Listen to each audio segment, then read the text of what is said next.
नमस्कार। जगतगुरु भगवान श्री कृष्ण जी के चरणों में कृतज्ञतापूर्वक वंदन करता हूँ। सनातन संस्था एवं हिंदू जनजागृति समिति की ओर से धर्म संवाद के इस विशेष कार्यक्रम में मैं कार्तिक सालुंके आप सभी का हार्दिक स्वागत करता हूँ। बंधुओं, पिछले कुछ दिनों से हमने वामपंथियों द्वारा किस प्रकार से हमारे देश में हमारा धर्म, हमारा जो सीख है, हमारा जो इतिहास है, उसका विकृतीकरण किस प्रकार से हो रहा है, हमारे युवाओं को हमारी धर्म से, संस्कृति से किस प्रकार से दूर करने का षड्यंत्र किया जा रहा है, ये सत्य बातें हमने समझ कर ली। इन वामपंथियों का काले करतूते किस प्रकार से है, ये हमने जानकर लिया। इनके बारे में कई विदेशी लेखकों ने भी किस प्रकार के कम्युनिज्म के बारे में, वामपंथ के बारे में जो अपने साहित्य लेखन किया है, उसकी सारी जानकारी हमने समझ कर ली। आज भी इन वामपंथियों के द्वारा हमारे देश में जो इतिहास का विकृतीकरण किया जा रहा है, वो कैसे किया जा रहा है, इन कम्युनिज्म का, कम्युनिस्ट लोगों का षड्यंत्र कैसे है, ये सत्य स्थिति भारत की, ये आज हम समझ कर लेने वाले हैं। हमारे साथ हिंदू जनजागृति समिति के राष्ट्रीय मार्गदर्शक सद्गुरु डॉक्टर चारुदत्त पिंगले जी उपस्थित हैं। नमस्कार सद्गुरु डॉक्टर पिंगले जी। नमस्कार कार्तिक जी। सद्गुरु डॉक्टर पिंगले जी, आपने इन वामपंथियों का हमारे देश पर, मतलब स्वतंत्रता के उपरांत इन्होंने हमारे देश में जो मैकॉले शिक्षा पद्धति थी, उसको कैसे इन्होंने आगे हमारे देश में लेकर गए और हमारे युवाओं को भ्रमित किया, तो एक गलत प्रकार की सीख हमें मिल रही थी।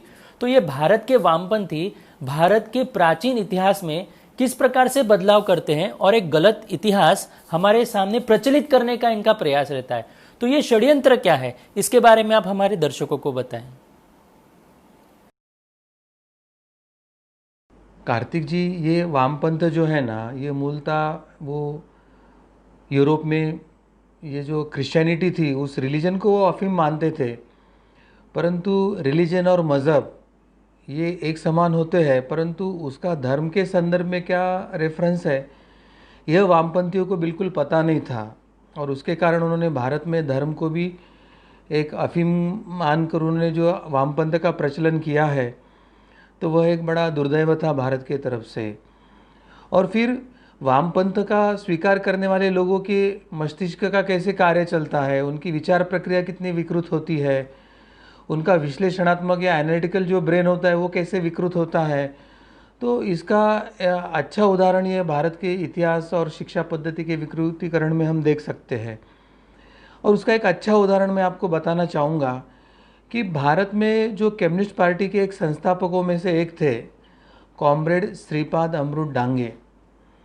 उन्होंने अपनी पुस्तक Bharat from primitive communism to slavery, यानी भारत एक आदिम साम्यवाद से गुलामी तक, ऐसे एक पुस्तक उन्होंने लिखी थी। और इस पुस्तक में हिंदू धर्म के प्राचीन धर्म ग्रंथ जो वेद है, तो वेदों से लेकर महाभारत के काल तक उनका जो मार्क्स प्रणीत इतिहास है, तो उस इतिहास को समर्थन में कैसे एक द्वंद्वात्मक व्याख्या करके उन्होंने महाभारत या वेदों का वर्णन किया है, वो अभी हम समझ कर लेंगे। अब हिंदू धर्म की सर्वोच्च स्थिति के वर्णन को, जो चाहे वेदों से निगडित हो या महाभारत से निगडित हो, तो वो अगर शुद्धता से पूर्वीय दर्शन या भारतीय परिप्रेक्ष्य या जो साधना करता है, जो धर्म पे आस्था रखता है, तो उसका इन धर्म ग्रंथों का जो विश्लेषण था, तो वो कितना शुद्ध और पवित्र था। परंतु जब वामपंथ दिमाग में घुसता है और वो जब आपकी विचार प्रक्रिया और आपके एनालिटिकल ब्रेन, विश्लेषणात्मक बुद्धि को ही विकृत करता है, तो किस तरह से धर्म ग्रंथों को विकृत किया जा सकता है। या ये कॉमरेड डांगे ने हमारे हिंदू धर्म के सर्वोच्च स्थिति के वर्णन को अपने साम्यवादी मार्क्स की कल्पना के साथ जोड़कर किस तरह से विकृत किया था और ये विकृत ज्ञान उन्होंने समाज पर थोपा था, तो उसके बारे में हम जान कर लेंगे। वास्तविकता तो, सत्य तो यही है कि कार्ल मार्क्स ना तो भारत में कभी आया था, ना उसे भारत की संस्कृत भाषा आती थी, ना उसने भारत के कोई धर्म ग्रंथ पढ़े थे, और ना उसको भारत का जो धर्म का परिप्रेक्ष्य है वो उसके समझ में आया था। बल्कि उसने भारत के धर्म के परिप्रेक्ष्य की कल्पना को क्रिश्चियनिटी के रिलीजन यानी एक पंथ के विचारधारा के साथ जोड़कर उसने उसका विश्लेषण किया था।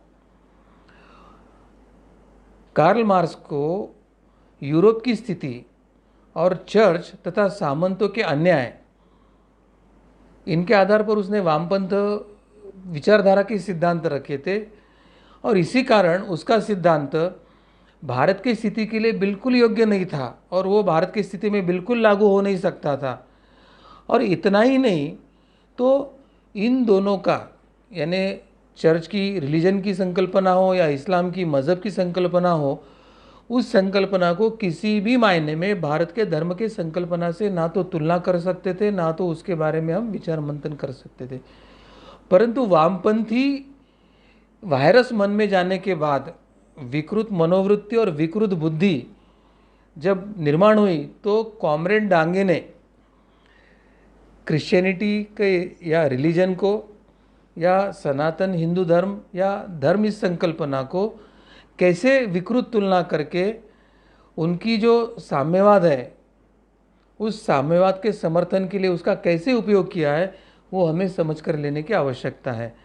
अब उदाहरण के तौर पर हम देखेंगे कि महाभारत का जो श्लोक था उस श्लोक का आधार लेकर किस तरह से एक विकृति निर्माण करके अपनी साम्यवादी कल्पना को उस श्लोक के अर्थ में बिठाकर भारत के लोगों को अपने धर्म के परंपरा के बारे में गुमराह करने का प्रयास किया है, उसका उत्तम उदाहरण है ये कॉमरेड डांगे।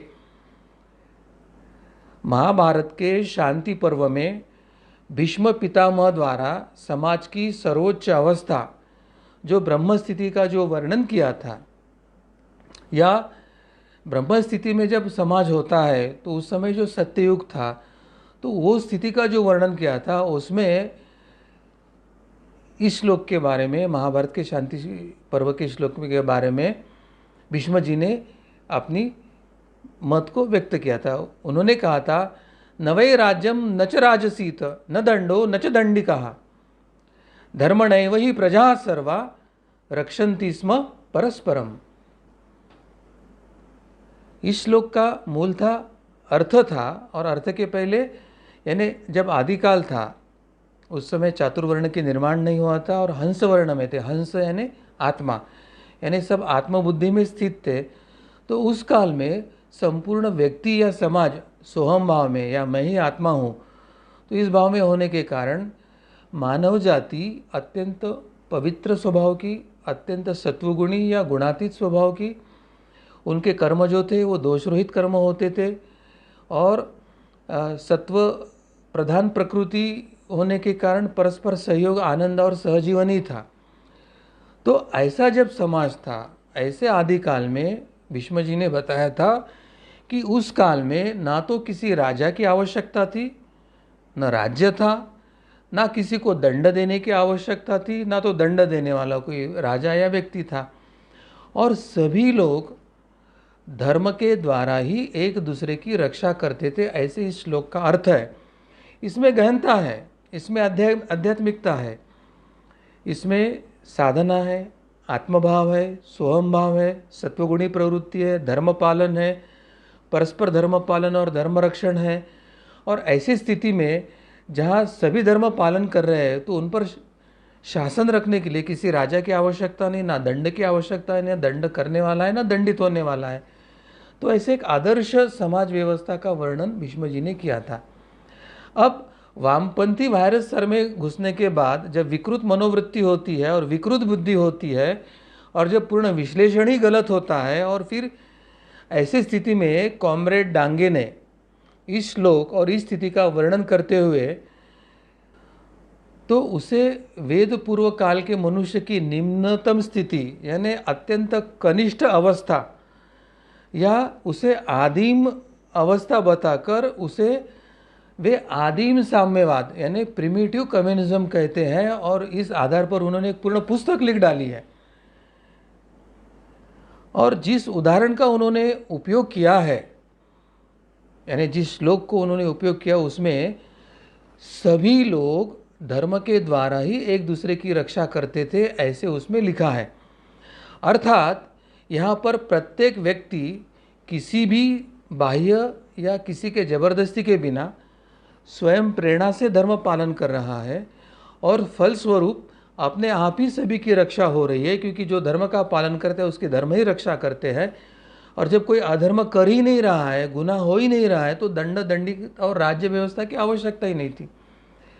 परंतु जब मार्क्स यूरोप में पनपा और रिलीजियस और क्रिश्चियनिटी की संकल्पना के विरोध में उसने एक क्रांति और बंड किया और रिलीजन को उसने एक अफीम माना, तो भारत के धर्म के परिप्रेक्ष्य को ना समझने के कारण उसने धर्म को ही रिलीजन के समकक्ष मानकर धर्म को ही उसने अफीम बताया, और दूसरी बात है उसने धर्म को माना ही नहीं। अब कम्युनिस्टों ने न मार्क्सवाद के साम्यवाद के अनुसार समानता लाने के लिए, एक तरफ जहाँ कम्युनिस्टों ने मार्क्स के साम्यवाद के अनुसार समानता लाने के लिए शहरों में बसने वाले जो उनके नागरिक थे, तो जबरन उनकी संपत्ति हो या खेती हो उनको छीनकर समानता से सभी नागरिकों में बांटने के लिए वो सरकार ने अपने ताबे में ले लिया, छीन लिया। और ऐसे जो शहर के जो अमीर लोग थे उनको जबरन श्रम शिविरों में भेजा, जहाँ गुलक कहा जाता था, और वहाँ पे अतिश्रम करा के वे उन पर अन्यान्वित अत्याचार कर रहे थे। और इन बातों को चाहे अपनी संपत्ति या खेती देने के लिए हो या श्रम शिविरों में जाने के लिए जो कोई नागरिक विरोध कर रहे थे, उनकी बर्बरता पूर्वक हत्याएं की जा रही थी। और ये हत्याएं सैकड़ों और हजारों में नहीं थे तो लाखों और करोड़ों में ये हत्याओं का आंकड़ा पहुंचा था। यह हमें समझने की आवश्यकता है। तो जहाँ ऐसी स्थिति साम्यवादी राज्यों में थी कि वहाँ जबरन दूसरे की संपत्ति हड़पना, साधन खेती को हड़पना और श्रम शिविरों में भेजकर जहाँ जबरन उन पर अन्यायपूर्वक श्रम करवा लेना, उसके विपरीत श्लोक में जो वर्णन की गई थी स्थिति थी उसकी कहीं तुलना ही नहीं हो सकती थी, क्योंकि वहाँ पर सब परस्पर धर्म पालन कर रहे, अधर्म नहीं है, एक दूसरे को सहयोग कर रहे, सहजीवन जी रहे। ना तो वहाँ राजा की आवश्यकता थी, ना शासन की आवश्यकता थी, ना दंड की आवश्यकता थी, ना दंडी की आवश्यकता थी। तो ये जो हंसवर्ण या ये जो सत्ययुग का काल है उसकी और ये वामपंथ के काल की कोई भी तुलना नहीं हो सकती थी। परंतु ये जो सत्ययुग या एकदम आदर्श स्थिति थी उसको प्रिमिटिव कम्युनिज्म कह के एन केन प्रकारेण भारत के समाज व्यवस्था की अत्युच्च स्थिति को, ब्रह्म स्थिति में रहने वाले लोगों की समाज व्यवस्था को उन्होंने साम्यवाद से जोड़ने का प्रयास किया। यह उनके बुद्धि की विकृति की, विचार प्रक्रिया की विकृति की, या मतलब उनके अज्ञान का ही द्योतक है, ऐसे हमें समझने की आवश्यकता है। और यह एक उदाहरण नहीं है, ऐसे उन्होंने अनेक जगह अर्थ विकृत करने का प्रयास किया। एक तरफ धर्म और धर्म के संकल्पना को झूठा या गलत साबित करने का प्रयास किया, तो दूसरी तरफ साम्यवाद को जोड़कर वो साम्यवादी है ऐसा कहीं तो प्रचलित करने का प्रयास किया। जिसमें अब दूसरा उदाहरण मैं बताना चाहता हूँ कि जैसे वेद में जो एक शब्द आया है वो शब्द यानी गण, तो गण इस शब्द का अर्थ उन्होंने कबीला ऐसा किया, जैसे मतलब पुराने ज़माने में कबीले में लोग रहते थे, जो घुमक्कड़ लोग होते थे, कहीं तो टेंट डाल दिया और कबीले में रहे, समूह में रहे, आज यहाँ रहे कल वहाँ रहे। तो इस तरह का जो कबीला संस्कृति अरब देशों में थी या कुछ पुरातन कालों में रेगिस्तानों में थी। तो वेदों में जो गण शब्द आया उस गण शब्द का अर्थ उन्होंने कबीला ऐसे लगाकर वेदकालीन द्वितीय चरण को उन्होंने कबीलाशाही बताया। वास्तविकता में भारत में गण यानी नागरिक और गणराज्य यानी नागरिकों का एक सुनियोजित व्यवस्था वाला राज्य, उसको गणराज्य, यह एक विकसित राज्य की कल्पना थी जो वेदों में दिया गया था। और वो केवल कल्पना नहीं थी तो प्रत्यक्ष ऐसे तत्वज्ञान पर आधारित गणराज्यों का वर्णन प्राचीन भारत में आने वाले अनेक विदेशी प्रवासियों ने भी गौरव से अपने लेखन में करके एक इतिहास में उसको प्रमाण और तथ्य के साथ लिख के रखा है। तो वेदों में जो गणराज्य की कल्पना लिखा है, वैसे प्रत्यक्ष गणराज्य भारत में अस्तित्व में थे, ऐसी व्यवस्था अस्तित्व में थी और उसके विदेशी प्रवासी इतिहासकारों के तथ्य भी और प्रमाण भी थे। परंतु कॉमरेड डांगे इस वामपंथी विचारधारा के विकृत और मनोवृत्ति और विकृत बुद्धि, वामपंथी के कीड़े की वजह से विकृत मनोवृत्ति और विकृत बुद्धि होने के कारण उन्होंने फिर इस गण शब्द को एक कबीला मानकर उस कबीले शाही से उसका तुलना और वर्णन करके उस समय भारत प्रगत नहीं तो अप्रगत था, पिछड़ा था, ऐसा दिखाने का प्रयास किया। और हम वामपंथी देखो हम कितने प्रगत है, हम कितने प्रोग्रेसिव है, हम कितने डेवलप है, हम कितने आधुनिक है, ऐसा झूठा छाप मारने का प्रयास किया। जबकि स्टैलिन, लेनिन, माओ या ज्योति बसु से लेके बुद्धदेव भट्टाचार्य से लेके चाहे हिटलर हो या मुसोलिनी हो, इन सभी तानाशाहों की जो कारकिर्द है वो अत्यंत रक्तरंजित, नरसंहार, वंश विच्छेद करने वाली थी। यह हमको अभी हमने गत कुछ दिनों में हमने कुछ तथ्यों के साथ उसको अनुभव किया है। अब वेदों में जो गणराज्य का कल्पना थी, गण ये शब्द आया था, उसके आधार पर गणराज्यों में जो शिविका था, पांचाल था, मल्ल, विदेही, ऐसे बड़े बड़े गणराज्यों का उल्लेख भी हमारे धार्मिक इतिहास में आया हुआ है। तो परंतु इस गण और गणराज्य को कबीलेशाही से जोड़कर अपने संकुचित, अपने धूर्त और अपने कुत्सित बुद्धि का प्रत्यय यहाँ पर कॉमरेड डांगे ने दिया है और हमारे पुरातन और पारंपरिक इसको उन्होंने पिछड़ा या गलत बताने का प्रयास किया है और इसका निषेध जितना किया जाए उतना कम ही है, ऐसे मुझे लगता है। तो इस प्रकार यह वामपंथी विचारधारा के कॉमरेड डांगे ने महाभारत के युद्ध को विकृत करके कबीलेशाही तथा नई व्यवस्था यानी राजेशाही लाने की इच्छा रखने वालों के बीच का युद्ध बताया था। अब वास्तविकता हमको पता है कि महाभारत का युद्ध तो धर्म और अधर्म के ही बीच में हुआ था। वहाँ कोई कबीलाशाही या कोई राजेशाही ऐसा कोई संघर्ष नहीं था। और हमारे जो भगवंत है, साक्षात भगवान श्री कृष्ण ने स्पष्टता से भगवत गीता में उसको धर्म और अधर्म का ही युद्ध कहा था। मगर ये वामपंथी धर्म को नहीं मान रहे, धर्म को अफीम मानते हैं और धर्म को नाकारते भी है। और फिर धर्म अधर्म का युद्ध कहना तो उनके लिए फिर वो वामपंथी की विचारधारा ही नष्ट हो जाएगी।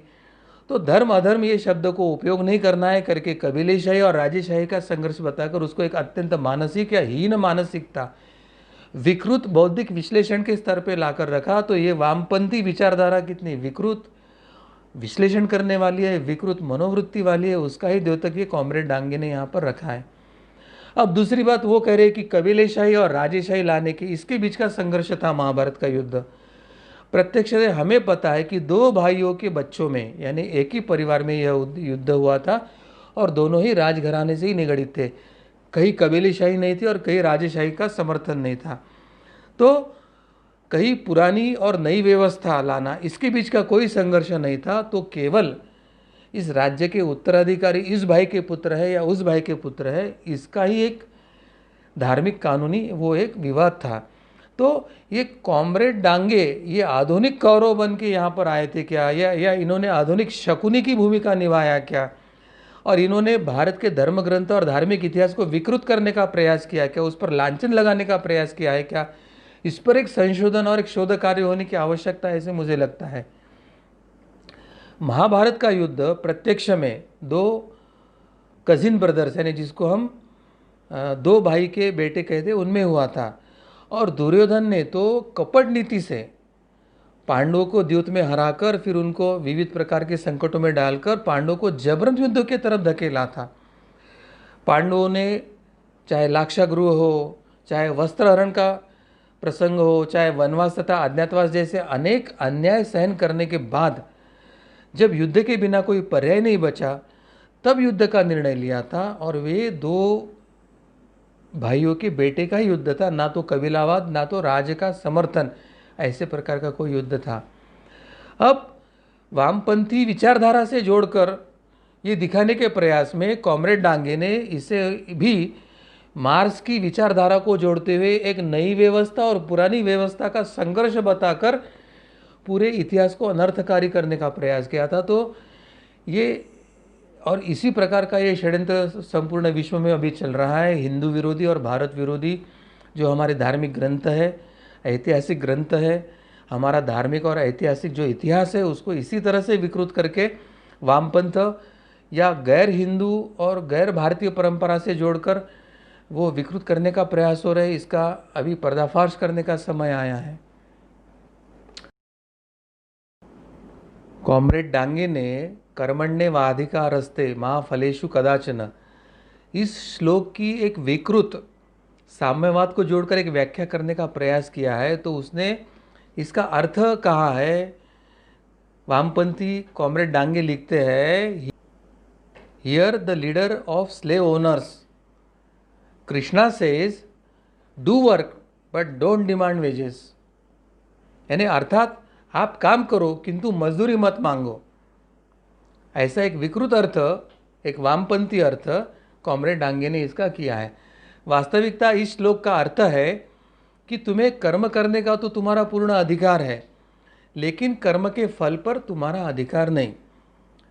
इस कारण न तो फल के उद्देश्य से कर्म करो और न ही कर्म करो जिसमें तुम्हारी आसक्ति बची हो। तो भगवान श्री कृष्ण अर्जुन से कह रहे हैं कि कर्म के इच्छा को त्याग कर, सफलता या असफलता को एक समान मानकर तू कर्म एकाग्रता से कर तथा मन के समत्व को प्राप्त कर। भगवान यह भी कहते हैं कि कर्म में कुशलता ही योग है तथा निष्काम कर्म ही कर्मयोग के श्रेणी में आता है। और निष्काम कर्म क्यों? तो कर्ता परमात्मा है। मनुष्य के जीवन काल में किए गए जो कर्मों का फल है वो संचित बनकर अगले जन्म में भोगना ही पड़ता है।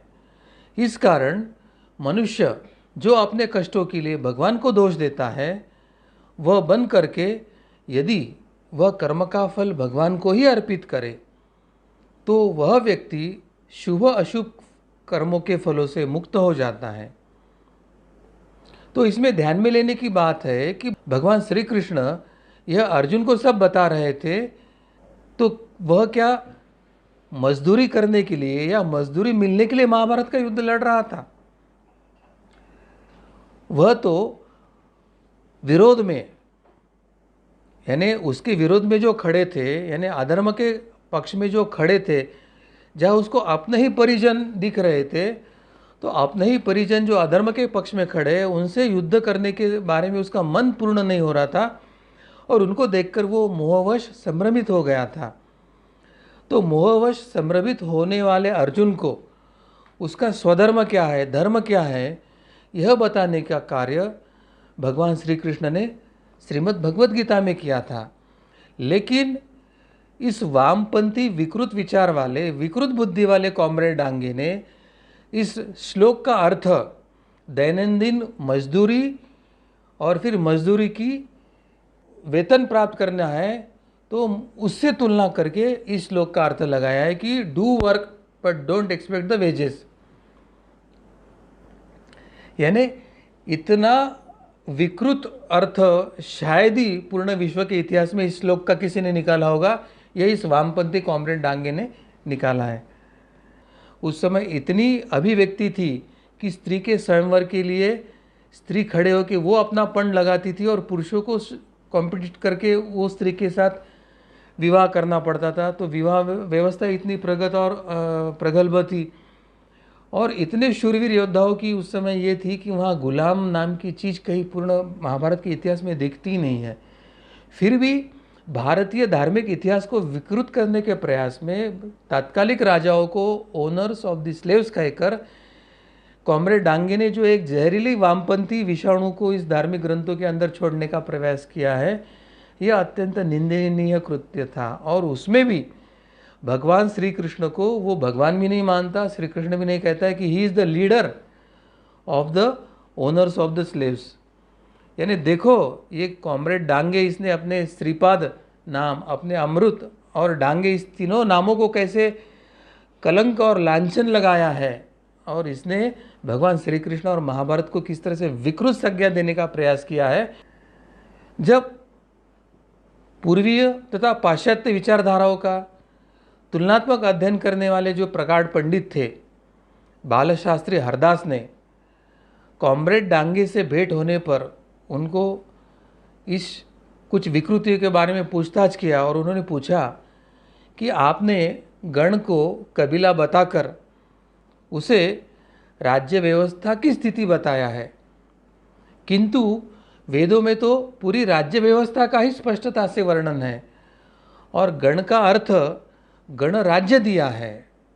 तब सत्य क्या है? गण का मतलब गणराज्य है या कबीलेशाही है? तो इसमें परेशान होने के बाद कॉमरेड डांगे ने उपरोधात्मक कहा कि आपको जो ठीक अर्थ लगता है वो आप जरूर चिल्लाइए और जो मुझे ठीक लगता है वो मैं चिल्लाऊंगा।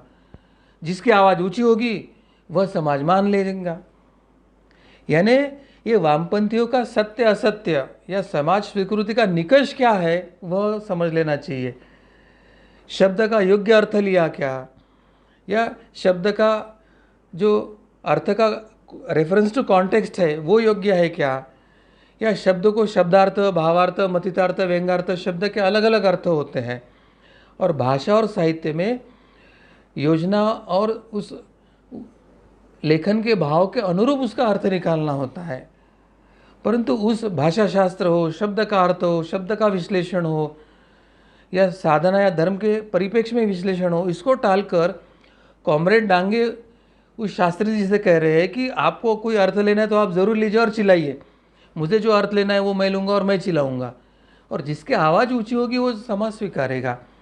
यानी इस तरह का ये झूठ और विकृत वामपंथ अपनी प्रोपोगेशन, वामपंथी विचारधाराओं को प्रचलित करने का निकष रखता है। हिटलर का गोबेल्स टेक्निक हो या वामपंथियों का ये झूठा प्रचार तंत्र हो, यही भारत के झूठे पाठ्य पुस्तक क्रमों में झूठी इतिहास या झूठी बातें डालना या वामपंथ को बढ़ावा देने के लिए जिम्मेदार हुआ है। तो भारत के स्वतंत्रता के बाद वामपंथी नेता पंडित नेहरू के प्रधानमंत्री के कार्यकाल में वामपंथ को जो संरक्षण मिला था वह भारत के अधोगति का सबसे मुख्य कारण है, यह हमें समझकर लेने की आवश्यकता है। तो ये कॉमरेड डांगे का इस प्रकार से चिल्ला चिल्ला कर झूठ को सत्य बताने का जो प्रक्रिया है, तो उसमें सत्य जानने की अपेक्षा झूठ को ऊंची आवाज़ में बताकर उसे प्रचारित करने की ये जो वामपंथी प्रचार की रीत है, इस रीत को यहाँ पर उजागर करके उन्होंने बताया है। और इसी झूठ को सच बता कर, चिल्ला चिल्ला बताकर ही आज पूरे वामपंथी लोग, हिंदू धर्म हो, हिंदू परंपरा हो, हिंदू संस्कृति हो, हिंदू पाठ्यपुस्तकों का पाठ्यक्रम हो या हिंदू की गौरवशाली इतिहास हो, ये सबको उन्होंने झूठा जोर जोर से चिल्ला चिल्ला कर बताकर उन्होंने हिंदू धर्म, हिंदू इतिहास, हिंदू संस्कृति और भारत को एक तरह से बदनामी करने की प्रक्रिया शुरू किया है और वो आज भी जारी है, ये हमें ध्यान में आ रहा है। जिस प्रकार बच्चों को पाठ्यपुस्तकों में पढ़ाया जाता है कि भारत की खोज किसने किया, तो सब कहते कि वास्को द गामा ने किया था। ऐसे क्यों? क्या वास्को द गामा भारत में आने से पहले क्या भारत या ये भारत भूमि अस्तित्व में नहीं थी? क्या यहाँ लोग नहीं रहते थे? या कहीं भारत गुम हो गया था? क्या यहाँ कोई भारत में कोई संस्कृति नहीं थी? यहाँ कोई भाषा नहीं थी? अगर वास्को द गामा 16वीं शताब्दी में भारत में आने के पहले अगर ये भारत भी था, भारत भूमि भी थी, यहाँ संस्कृति भी थी, विविध भाषा भी थी, यहाँ गौरवशाली परंपराएं थी, तो फिर वास्को द गामा ने खोजा क्या है? और फिर भारत को वास्को द गामा ने खोजा ये सिखाया क्यों जा रहा है पाठ्यपुस्तक में? इसका कोई उत्तर वामपंथी नहीं देते और चुप हो जाते हैं, क्योंकि उन्हें इससे कुछ लेना देना ही नहीं है। उन्हें बड़ी बड़ी आवाज़ में चिल्ला चिल्ला कर इस झूठ को प्रचलित करना है कि वास्को द गामा या अंग्रेज़ या मुग़ल आने के पहले ना तो हिंदू समाज के लोग थे, ना तो उनका अपना राष्ट्र था, ना उनका इतिहास था, ना इतिहास में कुछ था, और जो कुछ है वो उन्होंने पश्चिमी देशों ने ही खोजा और पश्चिमी देशों के कारण ही जो कुछ है भारत का इतिहास है या अस्तित्व है। तो ये जो एक प्रकार का झूठ, ये वामपंथी विकृत बुद्धि वाले, विकृत मानसिकता वाले, विकृत विश्लेषण करने वाले, ये जो वामपंथी विचारधारा के जो सो कॉल्ड इंटेलेक्चुअल्स है या सो कॉल्ड हिस्टोरियंस है, तो ये so called historian, so called communist, so called intellectuals है, इन्होंने जिस तरह से एक चिल्ला चिल्ला कर झूठ को सच बताने का और प्रचारित करने का षड्यंत्र किया है, तो वही भारत के स्वतंत्रता के बाद अधोगति के लिए मुख्य कारण हुआ है। और ये जिस गति से हुआ है, तो 1000 वर्ष में मुगल और अंग्रेज़ इनके सामूहिक कार्यकाल में जितना भारत का नुकसान नहीं हुआ, उतना 1947 के बाद इस सोवियतपंथी वामपंथी जो भारत के पहले प्रधानमंत्री थे और ये सेक्युलर कांग्रेस पार्टी थे, इसके नेतृत्व में ये जो वामपंथी शिक्षाविद और इतिहासकारों को छायाचित्र मिला है, महत्व के नीति निर्धारण करने वाले विभागों पे उनका आधिपत्य मिला था। तो इन्होंने गत 70 वर्षों में जो भारत का नुकसान किया है, वो 1000 वर्ष में ना तो मुगल कर पाए थे, ना तो अंग्रेज़ कर पाए थे। और इसलिए जिनको हम अपना करके समझ रहे हैं, उनकी सत्यता और वास्तविकता को समझकर ये अपनी नहीं, तो अपने अंदर के घर भेदी है, ये अपने अंदर को ही आकर भारत के पतन और हिंदू धर्म के पतन के लिए कार्य कर रहे हैं, यह समझ लेने की आवश्यकता। और इस तरह से कार्तिक जी, इन वामपंथियों ने झूठ को जोर जोर से प्रचारित करके हमारे इतिहास और धर्म परंपराओं उनको विकृत करके, उनके ऊपर लेखन करके, धर्म परंपराओं को विकृत करके समाज को भ्रमित करने का षड्यंत्र किया है। आज समाज हमारे धर्म से दूर गया है, संस्कृति से दूर गया है, सच्चा इतिहास उन्हें पता नहीं, वामपंथी की वास्तविकता उन्हें पता नहीं है, और वो स्वयं को नियो कम्युनिस्ट, हम वामपंथी समर्थक ऐसे कहते हैं। तो ये भ्रम से निकाले बगैर ना तो भारतीय समाज का, ना तो भारत का उत्थान होगा, और इसलिए हमें जोर शोर से प्रयास करने की आवश्यकता है। सदगुरु डॉक्टर पिंगले जी, आपने जो जानकारी भी हमारे सामने दी है, तो कॉमरेड डांगे ने किस प्रकार से हमारे धर्म के, हमारे धर्म ग्रंथ हो, चाहे वो इतिहास हो, उसका विकृतीकरण किस प्रकार से किया, किस प्रकार से गलत अर्थ निकालकर हमारे वेदों में बताई गई, महाभारत में बताई गई सब जानकारी एक गलत दृष्टि से हमारे युवाओं के सामने, लोगों के सामने प्रस्तुत करने का एक घिनौना प्रयास किया है। भले ये जानकारी उन्हें, संस्कृत भाषा भी इतनी अध्ययन ठीक से नहीं थी कार्ल मार्क्स को, वो तो कभी आया भी नहीं था, लेकिन परंतु इन लोगों ने कैसे षड्यंत्र पूर्वक हमारे देश में जो विदेश का जो कम्युनिज्म था वो हमारे देश में वो डालने का एक घिनौना प्रयास किया है, ये षड्यंत्र हमें पता चला है। तो मैं सभी दर्शकों को ये बताना चाहूंगा, ये जो इनकी काली करतूतें हैं, एक मुखौटा डालकर कि हम कितने अच्छे हैं ये हमारे सामने आते हैं, परंतु हमारे इतिहास को विकृत करते हैं, हमारी धर्म को, हमारी परंपरा को, हमारी संस्कृति को ये बुरा भला कहते हैं, और हमारे हिंदुओं को अपने धर्म से तोड़ने का एक बहुत बड़ा षड्यंत्र इन वामपंथियों का है। यह सत्य परिस्थिति हमें अनेक लोगों तक ये पहुंचानी चाहिए, क्योंकि पिछले 70 वर्ष में ये हमारे लोगों तक पहुंचाने का प्रयास कहीं ना कहीं तो नहीं हुआ है। तो मैं सभी दर्शकों से अनुरोध करता हूं, जो भी इस कार्यक्रम को, धर्म संवाद को देख रहे हैं, इसे अधिक से अधिक लोगों तक पहुंचाने का प्रयास करें और हमारे लोगों को इसके बारे में बताएं, ताकि हमारे देश में इन वामपंथियों का षड्यंत्र हमें एक बार सभी लोगों के सामने खुला करना है। इस दृष्टि से हम सभी प्रयास करेंगे। भगवान श्री कृष्ण जी की असीम कृपा से धर्म संवाद का आज का यह कार्यक्रम यहीं पर संपन्न हुआ, ऐसे मैं घोषित करता हूँ। नमस्कार।